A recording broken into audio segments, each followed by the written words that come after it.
एक व्यक्ति ऐसा है जिसे पद पाकर अहंकार नहीं हुआ। कौन? जब हमारे राम जी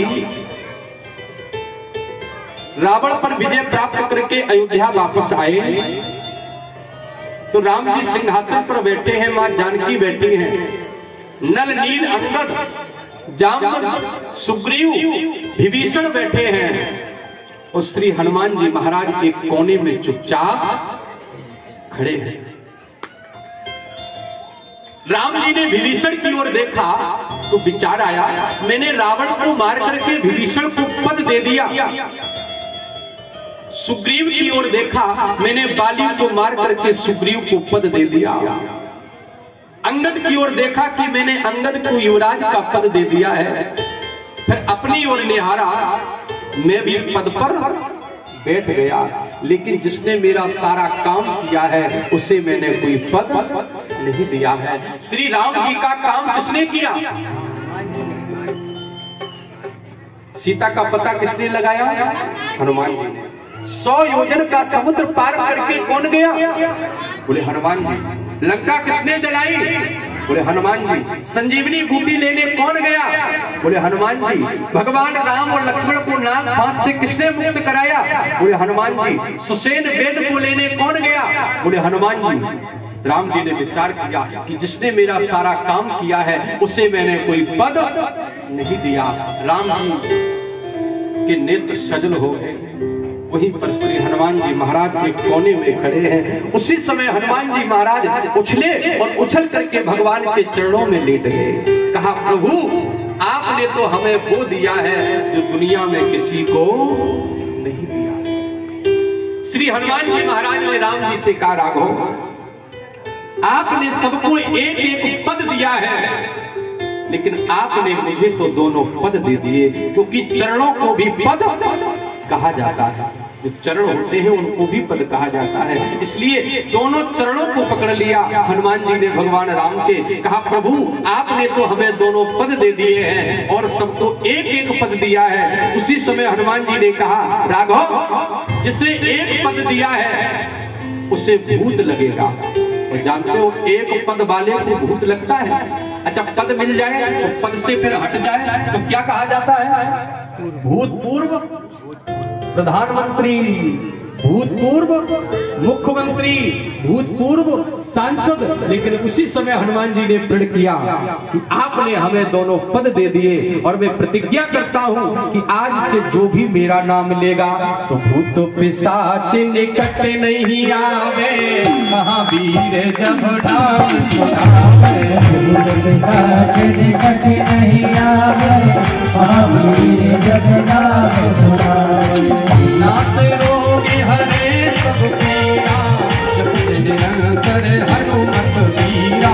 नाथ रोग हरे सब पीरा, जपत निरंतर हनुमत वीरा। भूत पिशाच निकट नहीं आवे, महावीर जब नाम सुनावे। जय राम जय जय राम, जय राम जय। हनुमान जी ने उसी समय कहा कि आज से मैं प्रण करता हूं कि जो भी मेरा नाम लेगा तो भूत पिशाच निकट नहीं आवे, और महावीर जब नाम सुनावे। मैं प्रण करता हूं। तो जानते हो एक व्यक्ति ऐसा हुआ जिसने कभी अहंकार नहीं किया, वो है हमारे श्री हनुमान जी महाराज। कभी देखना हनुमान जी ने इतने इतने बड़े काम किए लेकिन कभी अहंकार नहीं किया। क्यों नहीं किया? अच्छा आप देखना, जहां पर श्री हनुमान जी अकेले हो, जहां पर जिस तस्वीर में हनुमान जी अकेले हो तो वहां पर किस मुद्रा में खड़े होंगे? देखो कभी कभी देखिए आप किस मुद्रा में होंगे? सीना फाड़े हुए और ऐसे खड़े होंगे तड़के। और जहां पर राम दरबार होगा वहां पर हनुमान जी कैसे होंगे? बोलो बोलो बोलो। मतलब हनुमान जी ने संदेश दिया कि अगर अकेले हो तो खूब अकड़ो, लेकिन जब बड़े लोग हो तो वहां पर झुक के ही रहना चाहिए। अपने से बड़े लोग हो तो वहां पर व्यक्ति को झुककर ही रहना चाहिए, क्योंकि जानते हो झुकता वही है, झुकता वही है जिसमें जान होती है, अकड़ना तो घास मुर्दे की पहचान होती है। मुर्दा देखा, मुर्दा अगर कोई व्यक्ति मर जाए और फिर उसका तुम हाथ टेढ़ा करो सीधा करो, नहीं जैसा होगा वैसे ही बना रहेगा। अगर झुकता वही है जिसमें जान होती है। अगर कोई व्यक्ति आपके सामने झुक रहा है तो समझ लीजिए कि उसके अंदर बहुत संस्कार भरे हैं, संस्कारों से भरा हुआ है। और अगर कोई व्यक्ति आपसे अकड़ रहा है तो समझ लो इसके अंदर कुछ है नहीं। तो ऐसे ही है, झुक जाइए, अपने से बड़ों के सामने झुक जाइए। दक्ष को राजा बना दिया। दक्ष ने एक सभा को बुलाया, सभा में सबको बुलाया, लेकिन जब उसने सभा में प्रवेश किया तो सारे लोग उठ करके खड़े हो गए। याद रखना, जब अपने से कोई बड़ा आए तो वहां पर व्यक्ति को उठ करके खड़ा हो जाना चाहिए, उसका सम्मान करना चाहिए। 3 लोग उस सभा में उठ करके खड़े नहीं हुए, ब्रह्मा, विष्णु और महेश। महेश समझे ना, 3 लोग खड़े नहीं हुए, ब्रह्मा। और हम तो ये देखते हैं कि इस घर में तो सारे भगवान ही हैं, कोई महेश, कोई विष्णु, कोई सुरेश, कोई दिनेश, कोई सुभाष। बहुत अच्छा है, बहुत अच्छा है, होना चाहिए, होना चाहिए, क्योंकि आप जितनी भी बार नाम लोगे तो भगवान का नाम ही निकलेगा। और जब बच्चों के नाम चिंटू, पिंटू, सिंटू रखोगे तो वो वही निकलेगा ना। इसलिए बच्चों के नाम जब भी रखिए तो भगवान के नाम पर होने चाहिए। आप जितनी भी बार नाम लो उतनी बार भगवान का नाम निकल जाएगा।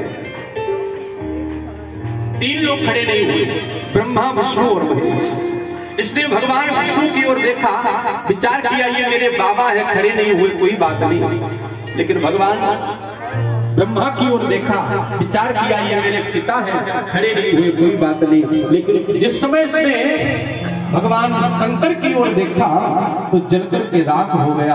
अरे ये तो मेरा दामाद है, दामाद तो बेटे की तरह होता है, इसने मेरा सम्मान क्यों नहीं किया। एक श्वास में 1000 गालियां दे दी, लेकिन इनको क्या कहते हैं? भोले बाबा का। इनका नाम क्या है? भोले भाले। पता नहीं कब भोले और कब भाले, कोई पता नहीं, इनका नाम ही है भोले भाले। इन्होंने त्रिशूल को उखाड़ा और चले, कुछ कहा नहीं। कुछ दिनों के बाद दक्ष ने फिर यज्ञ करवाया। उस यज्ञ में सबको बुलाया, लेकिन भोले बाबा को निमंत्रण नहीं दिया। जबकि दक्ष की बेटी है सती, जो भोले बाबा को ब्याही है, नहीं बुलाया। सारे देवताओं से कहा कि यज्ञ में तो आना, लेकिन कैलाश पर्वत से होकर के आना। सारे देवता आ रहे हैं, कैलाश पर्वत से होकर के आ रहे हैं। मैया सती ने ऊपर देखा कि ये विमान जा रहे हैं, विमान पर देवी और देवता लोग सब चढ़ चढ़ के विमान में जा रहे हैं। भोले बाबा से पूछ दिया, बाबा ये विमान कहाँ जा रहे हैं? भोले बाबा ने कहा, सती देवी ये विमान तुम्हारे पिता दक्ष के यहाँ जा रहे हैं। क्यों? क्योंकि तुम्हारे पिता दक्ष ने यज्ञ करवाया है, मुझे नहीं बुलाया। सारी कहानी को बताया। देवी तुम्हारा पिता दक्ष मेरे से विरोध मानता है। मैया सती ने कहा, बाबा कुछ जगह ऐसी होती है जहां पर व्यक्ति को बिना बुलाए चला जाना चाहिए। नोट करिए वो कौन सी जगह है जहां पर बिना बुलाए चला जाना चाहिए। कौन सी जगह है आप लोग नोट करिए दिमाग में, और ना हो तो अपने मोबाइल में रिकॉर्ड करिए। अपने गुरु के यहाँ, अपने गुरु के यहाँ बिना बुलाए चले जाओ। भगवान की कथा में बिना बुलाए चला जाना चाहिए। अगर कोई बुलाए तब भी ठीक है, ना बुलाए तब भी ठीक है। भगवान की कथा और मंदिर में, गुरु के यहाँ, अपनी छोटी बहन के यहाँ, अपने मित्र के यहाँ, इन 4 स्थानों पर व्यक्ति को अपने पिता के यहाँ बिना बुलाए चला जाता है। जब ये कहा तो मैं तो जाऊंगी। भोले बाबा ने कहा, देवी मत जाओ, मैं जाऊंगी बाबा। बाबा ने बहुत समझाया लेकिन मैया नहीं मानी। भोले बाबा ने कहा सुनो, चला तो जाना चाहिए, तुम अपने पिता के यहाँ जा रही हो, जाने की कोई रोक नहीं है, लेकिन देवी मैं कह रहा हूँ तुम्हें जाने के बाद पछताना पड़ेगा। कि जाओगी शील स्वभावों से, पर बिना बुलाए जाओगी, यदि बिना बुलाए जाओगी तो जाने पर पछताओगी। देवी अगर बिना बुलाए जाओगी तो तुम्हें पछताना पड़ेगा। लेकिन मैया ने एक बात को नहीं की। भोले बाबा ने भी नंदी को बुलाया, नंदी से कहा नंदी अपनी माँ को यज्ञ में ले जाओ। नंदी आज मैया सती को लेकर के गया। देखो नंदी कौन है? धर्म। माँ सती कौन है? श्रद्धा। भगवान कौन है? विश्वास। बट विश्वास अलग अचल निज धर्म, तीर्थ राज सुकाज सुकर्म। देखो हम लोग अगर यज्ञ में जाएं, कथा सुनने जाएं, आप लोग खूब श्रद्धावान हो, धर्म परायण हो, अगर भगवान के प्रति आपका सच्चा विश्वास नहीं है तो कोई भी काम आपका पूरा होने वाला नहीं है। भगवान के मंदिर में विश्वास लेकर के जाओ कि हम कथा सुनने जाएंगे तो ये काम मेरा पूरा होगा। विश्वास होना चाहिए। माँ यज्ञ में तो जा रही है लेकिन विश्वास के स्वरूप भोले बाबा साथ में नहीं है तो क्या होगा? प्रणाम माता जी को जलना पड़ेगा। आज लिया साथ में और चली गई पिता के यज्ञ में, लेकिन वहां पर देखा कि ना तो माँ ने ना तो बहनों ने बात की, केवल वहां पर एक माँ ऐसी थी जिसने अपनी बिटिया सती को देखा तो गले से लगा लिया। मेरी मैया याद रखना, मायके में आप अगर जा रही हो, मायके में कोई सम्मान करे न करे, लेकिन माँ की वो ममता होती है, माँ गले से अपनी बेटी को जरूर लगा लेती है। माँ ने गले से लगा लिया कि सादर भले ही मिली एक माता, भगनी मिली बहुत मुस्काता। मुस्कुराने लगे, लेकिन दक्ष ने देखा तो दक्ष ने देख करके मुंह घुमा लिया। मैया को बड़ा क्रोध आया। मैया ने कहा ठीक बाबा ने कहा था कि मत जाओ, यहाँ तो पिता ने भी मुंह घुमा लिया है। यज्ञशाला में जाकर के देखा, जैसे यज्ञशाला में जाकर के देखा तो देखा कि सारे देवताओं का स्थान है लेकिन भोले बाबा का कोई स्थान नहीं है।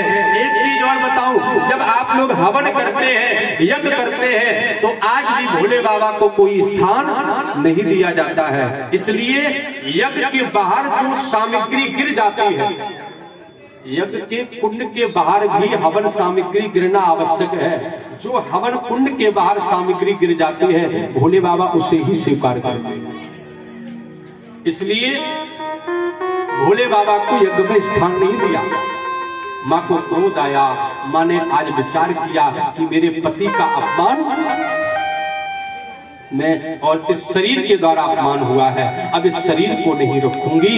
आज जब शरीर को नहीं रखूंगी, आज दोनों भुजाओं को ऊपर किया माँ ने और घोषणा कर दी क्या कि दिग्गजो दिशाओ मही देवो, हे गगन सूर साक्षी रहियो, यदि पहुंच सको तो पहुंचाना, मेरा पति से संदेशा कहियो क्या कि इस अनली देव की गोदी में ये सती सत्य पर जाती है, बाप की कुटिल कर तू तो पर बिटिया बलिदान चढ़ाती है, बाप की कुटिल कर तू तो पर बेटी बलिदान चढ़ाती है।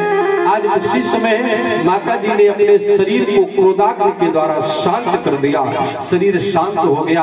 एक गढ़ दौड़ करके भोले बाबा के पास गया। बाबा, मैया ने शरीर का त्याग कर दिया है। भोले बाबा बैठे थे। भोले बाबा ने एक जटा को उखाड़ा, जमीन पर वीरभद्र नाम का गढ़ पैदा हो गया। जैसे वीरभद्र नाम का गढ़ पैदा हुआ और उससे कहा कि जाओ दक्ष के यज्ञ को विध्वंस कर दो।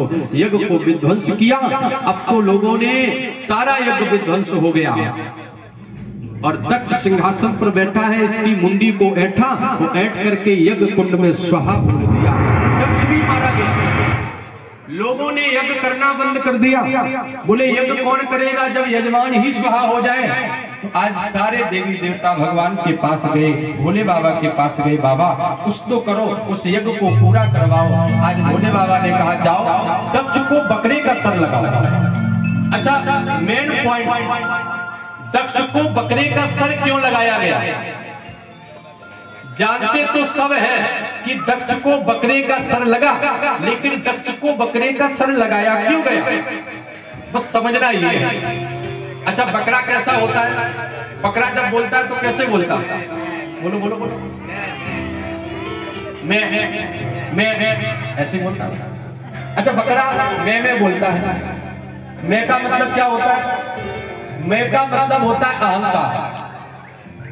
जो व्यक्ति अहंकारी होता है वही करता है मैं। अच्छा, कोई व्यक्ति, मुझे तो पता है, मैं कहीं भी जाऊंगा ना करने, बहुत सारे ऐसे लोग मिल जाते हैं। कमरे में आएंगे, पंडित जी मैंने ऐसा कर दिया, तो पंडित जी मैंने ऐसा कर दिया, पंडित जी ये मेरे शादी में टेलीविजन मिला था। अब हमें तुम्हारी शादी से क्या लेना देना? मिला तो मिला होगा, नहीं पंडित जी मैंने ऐसा कर दिया। जो अहंकारी व्यक्ति होता है वही मैं करता है। लेकिन जानते हो कुछ लोग इतने सरल होते हैं, वो कहते सब राम जी की कृपा से हुआ है, मैंने नहीं किया है, सब भगवान ने किया है। करते हो तुम कन्हैया मेरा नाम हो रहा है। करते हो तुम कन्हैया मेरा नाम। बकरे का सर लगाया गया। जब बकरे